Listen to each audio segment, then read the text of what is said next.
اعوذ باللہ من الشیطان الرجیم، بسم اللہ الرحمن الرحیم۔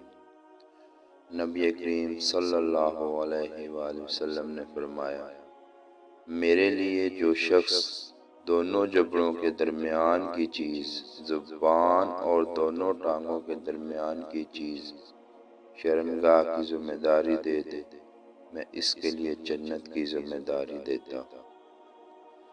نبی کریم صلی اللہ علیہ وآلہ وسلم نے فرمایا، منافق کی 3 نشانیاں ہیں: جب بات کہے تو جھوٹ کہے، اور جب اس کے پاس امانت رکھیں تو خیانت کرے، اور جب وہ وعدہ کرے تو خلاف کرے۔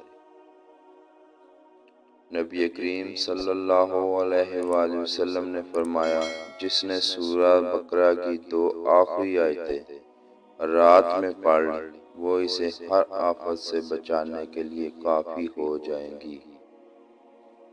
نبی کریم صلی اللہ علیہ وآلہ وسلم نے فرمایا، جس شخص کے ساتھ اللہ تعالیٰ بھلائی کا ارادہ کرے، اسے دین کی سمجھ عنایت فرما دیتا ہے۔ نبی کریم صلی اللہ علیہ وآلہ وسلم نے فرمایا، سارے انسان خطا کار ہیں، اور خطا کاروں میں سب سے بہتر وہ ہیں جو توبہ کرنے والے ہیں۔